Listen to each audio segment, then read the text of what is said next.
We're back mga kabudlat. So ito na nga ang bunso ko, sabi niya magpapa-beauty daw kami after vacation. Sabi ko, o sige na nga, magpa-beauty na nga tayo. So I let it dry. Checking. OMG, dumidikit-dikit sa mga kabuhukan ko. I tried to peel it off at saka satisfying naman. Yung pain naman is bearable naman siya.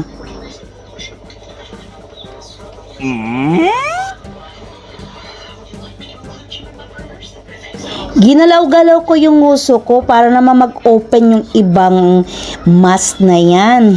Ang hirap kasing kutkutin sa mukha.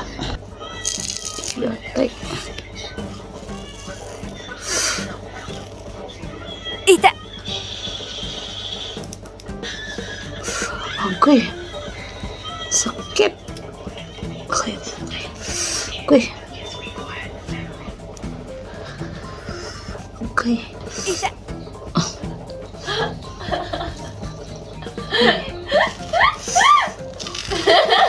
Okay, kiyan. Ha?